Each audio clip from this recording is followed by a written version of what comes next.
Tu traverses la dépression? Ou ton proche en souffre et tu ne sais plus comment l'aider? Alors tu es au bon endroit. Bienvenue à toi sur le podcast Raconte-moi ta dépression et sur cette nouvelle série Mieux vivre la dépression au quotidien. Moi, c'est Manuela, ancienne dépressive devenue thérapeute. Ici, je te partage mes meilleurs conseils, simples et concrets, pour toi qui vis la dépression et pour toi, cher proche, qui veut soutenir sans t'épuiser. Alors, installe-toi confortablement ou monte le son dans ta voiture et c'est parti pour l'épisode du jour. Nous sommes le 24 septembre. Bienvenue à toi dans l'épisode du jour. Le thème: accepter la souffrance donne du sens et aide à la résilience. Waouh, t'as entendu un mot fort, hein? Accepter la souffrance. Ouaille, aïe, aïe. Pourquoi est-ce que c'est quelque chose de difficile? Eh bien, parce que rien que ces mots donnent envie de se barrer. Pourquoi est-ce que je devrais accepter de souffrir? La seule chose que je veux, c'est que ça s'arrête. Il est entièrement normal et légitime que tu ressentes ces choses. Personne ne cherche à souffrir. Mais la réalité, c'est que la dépression, elle est déjà là.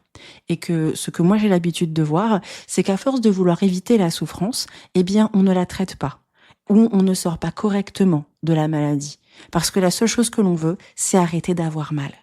Alors dans l'épisode du jour, je vais te montrer comment est-ce que justement ça peut être une bonne chose pour toi d'accepter la souffrance que tu vis pour pouvoir donner un sens à ce qui t'arrive et faire en sorte de traverser la dépression d'une meilleure façon et de même pouvoir apaiser encore plus la souffrance plutôt que de la traverser de plein fouet. Cet épisode, il va être aussi très intéressant pour toi, cher aidant, pour pouvoir apporter ton soutien face à la souffrance de ton proche et voir quels sont les mots, les gestes ou les petites actions du quotidien que tu peux faire pour aider à apaiser la souffrance. Pour comprendre la différence entre souffrir et lutter contre la souffrance, laisse-moi te partager un exemple.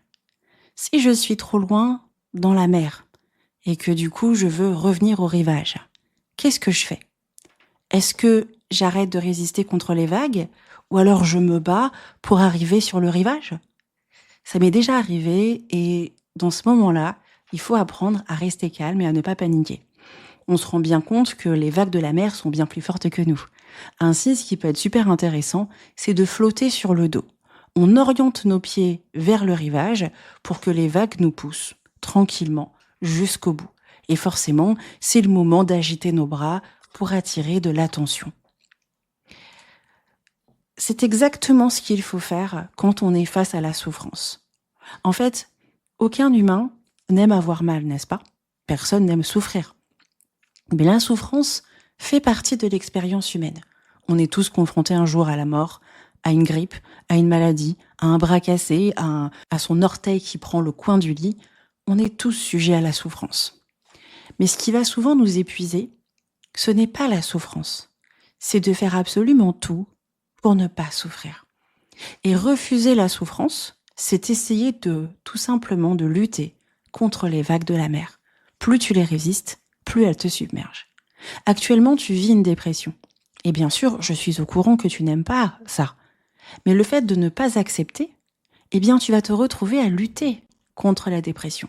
Lutter contre la dépression, c'est refuser d'avoir une thérapie. Lutter contre la dépression, c'est refuser de parler de la difficulté que j'ai rencontrée cette semaine à mon psychiatre parce que je ne veux pas augmenter mon traitement. Lutter contre la dépression, c'est mettre un masque devant tout le monde alors qu'en fait, j'ai besoin de repos.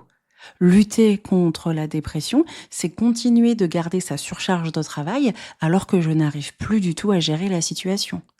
Lutter contre sa dépression, c'est scroller sur son téléphone pendant des heures juste pour anesthésier la douleur. Et des choses comme ça, il y en a plein. Lutter contre sa dépression, c'est ne pas se mettre dans de bonnes conditions pour réussir à sortir de la maladie. Est-ce que tu es au courant que j'ai lutté personnellement contre ma dépression? Tout ce que je viens de dire, ta chère Manu l'a fait. Pourquoi? Parce qu'on nous a jamais appris à accepter la souffrance. On nous a appris à lutter contre la souffrance, surtout la souffrance de la dépression. Alors du coup, on ne sait jamais comment la gérer. Et forcément, on a des comportements d'autosabotage parce qu'on nous a appris l'autosabotage. Tu n'as pas ce comportement-là parce que tu ne sais pas gérer. Tu as ce comportement-là parce qu'on t'a appris à l'avoir. Alors du coup, comment est-ce que je peux faire face à ma souffrance? Comment est-ce que je peux réussir à mieux la gérer? Déjà, premièrement, il faut lui donner du sens. Quand tu acceptes ta dépression, tu lui donnes du sens. Et c'est quoi le sens ? Eh bien, la souffrance que tu vis, c'est un signal. Un signal qui te montre que tu as besoin de repos, de changement, de protection, de traiter des blessures, de prendre soin de toi. Et que cette souffrance, elle est là, pas parce que tu es faible, pas parce que tu ne sais pas gérer, mais parce qu'à un moment donné, tu as mis un genou à terre face aux épreuves de la vie. Ainsi, donner un sens à ta souffrance, c'est t'aider à ne pas rester sur le « pourquoi moi ?» qui va te vider beaucoup, mais plutôt de te positionner sur « qu'est-ce que je peux en faire ?» Comment est-ce que de cette souffrance, je peux mettre en place des actions pour m'en débarrasser ? Et c'est là où on est intéressant, c'est là où donner du sens, ça permet de rendre la souffrance plus agréable et d'une certaine manière d'aller un peu plus loin. Quand je donne du sens à ma souffrance, pourquoi elle est là ?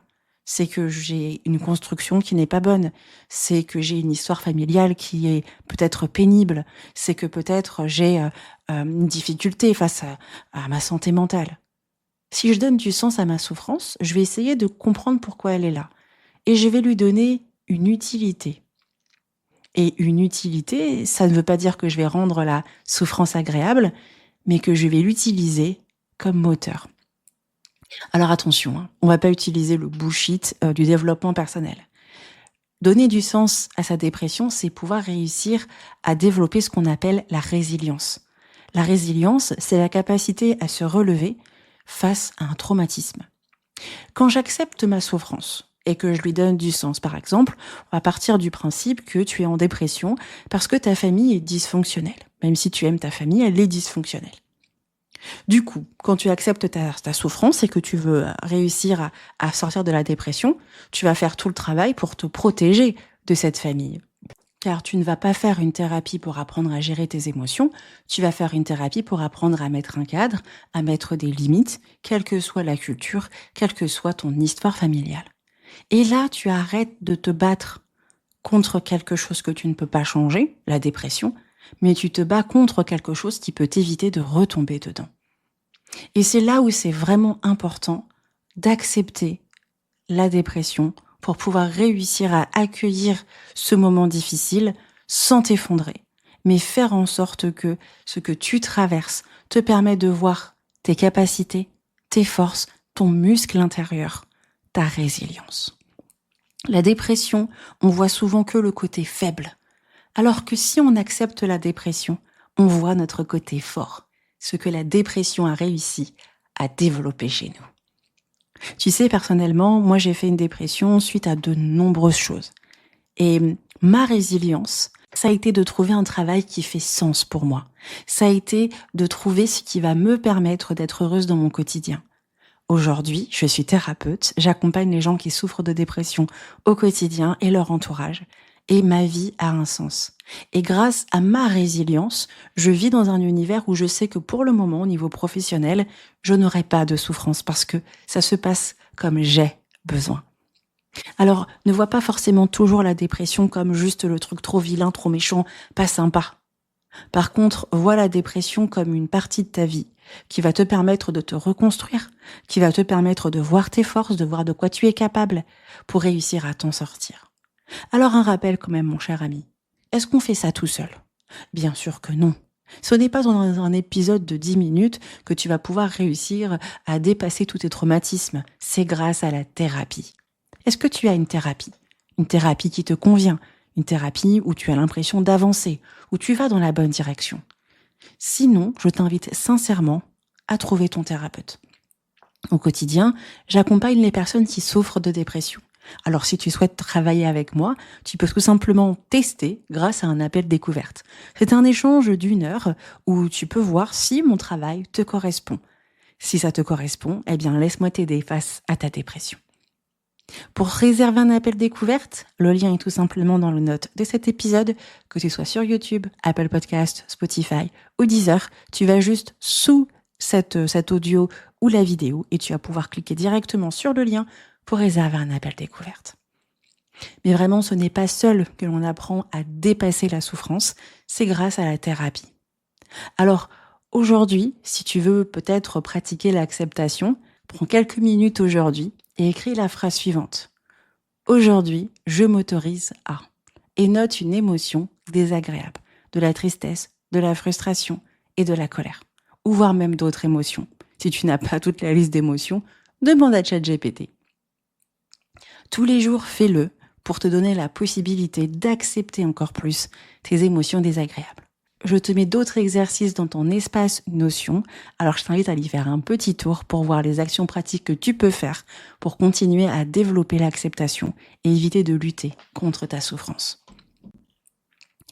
Comme tu peux le voir, cher proche, tu vois à quel point ce n'est pas très évident de devoir accepter sa souffrance. C'est quelque chose qui n'est pas forcément facile. Toi, ce que tu peux voir, c'est que ton proche ne fait pas les efforts pour s'occuper de sa souffrance. Mais ce qui est intéressant, c'est que il est normal de refuser que notre maman vienne tout simplement désinfecter notre plaie parce qu'on a peur d'avoir encore plus mal, parce que notre plaie va être manipulée. Accepte que ton proche met un peu de temps à accepter sa souffrance. Ça va te permettre de ne pas lutter non plus contre lui. Et puis, dans ton quotidien, tu peux utiliser des phrases très simples, du style « Je vois bien que tu souffres, je suis là ». Évite les phrases du style « Tu devrais » ou « Ça va passer ». Favorise plutôt des fois des petits silences, parce que quelquefois, rien dire, ça peut plutôt le faire. Forcément, ce n'est pas évident pour toi de voir que ton proche lutte contre la souffrance de sa dépression et n'a pas de thérapie. Tu peux donc encourager au quotidien ton proche à avoir une thérapie, à aller voir quelqu'un. N'hésite pas à lui en parler de manière toute douce. Tu sais, je vois bien que là, actuellement, tu es en souffrance. Je pense qu'une personne compétente avec des qualités et de la connaissance sur la santé mentale peut vraiment t'aider. Il serait intéressant que tu puisses prendre le temps d'y réfléchir. Ce genre de phrase toute simple va aussi t'aider à montrer à ton proche que tu es aussi un aidant, que tu ne veux pas le laisser tout seul dans sa souffrance et que tu veux aussi l'aider. Forcément, avoir mal, ça fait peur et personne n'a envie d'avoir mal. Mais le fait d'accepter la souffrance, de lui donner un sens et de développer sa résilience, ça permet de ne pas s'y enfermer et ça permet de voir qu'il y a des solutions et que l'on peut réussir à s'en sortir. La résilience ne naît pas de l'absence de souffrance ou de douleur, mais la manière dont on apprend à la traverser. Alors aujourd'hui, si tu es en souffrance, c'est normal. Et essaie de te dire la chose suivante. Ok, aujourd'hui, je souffre, mais je peux quand même avancer étape par étape. Merci à toi d'avoir écouté l'épisode de podcast jusqu'au bout. Je suis certaine que l'épisode suivant sera encore plus encourageant que celui-là. Alors je te dis à demain pour ton shot quotidien.